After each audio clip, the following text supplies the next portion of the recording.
Hello, YouTube viewers and Harry Potter fans. I'm sorry I missed last week. I was sick. I'm still a little bit sick, so I'm sorry if I cough or something. But today I wanted to review two things because I missed last week. So I'm gonna start this 7th episode. I'm gonna review Monsters University. I went to see it over the weekend, and it was really good. So yeah. So I just wanted to say there may be some bias in this review just because I love Monsters Inc. I was 3 and that was the first movie I ever saw in theaters, so you may think of course I'll love it, so I'm just telling you there may be a little tiny bit of bias.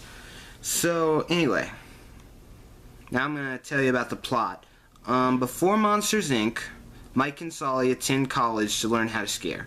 So they go to Monsters University, and Mike studies really hard and tries and reads his butt off. But he's just not a scary monster, you know what I mean?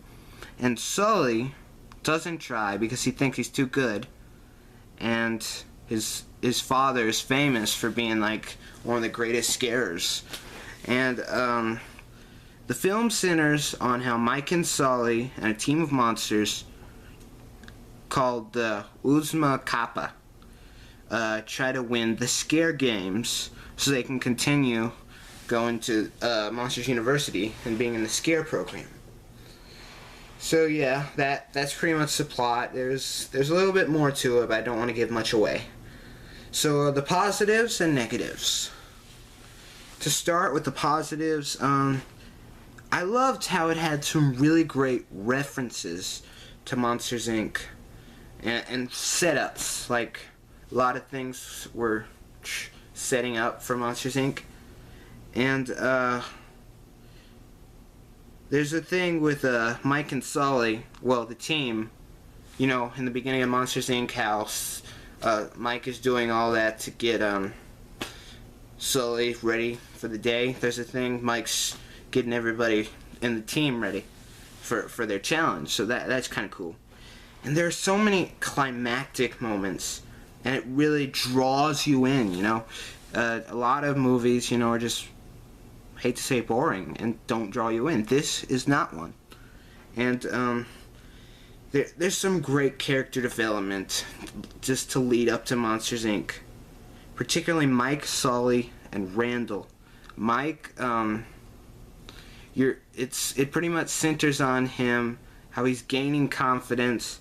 Sully, well, Sully's character development is kind of strange. I'll talk about that later.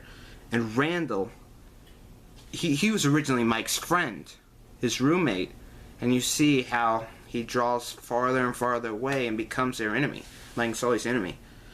And it also explores what would happen if monsters are caught by humans, like parents. And that's kind of cool. And it also focuses on Mike. Mike is a great character, lovable. Billy Crystal's a great actor. So yeah, and also, here are the negatives. I have very few, but yeah, I do have a few negatives. Now, Sully was portrayed a little differently than in Monsters Inc. I thought. He's kind of this arrogant, you know, I'm too good. So yeah, I guess they're trying to show his progression as a character, but that was a little bit strange for me. And the 3D didn't add, that's not really part of the movie, but the 3D wasn't fantastic, but it didn't add to the movie. It was a bit similar to The Internship. They're trying to, in this instance, say in a school, and in The Internship, they're trying to work in Google. And I know it's kind of strange comparing them, but, you know, they're kind of similar. So, so I don't mean to say it's a rip-off of that or anything. So I'm going to give it 4.5 stars, just because, mostly because Sully's portrayal was a little strange, but I'm telling you, it didn't take away from it. Awesome, awesome movie. Now, I may be a little bit biased, but certainly it's a great movie. So thank you guys for watching. Remember to like, subscribe, all that, and go see Monsters University. So thank you guys.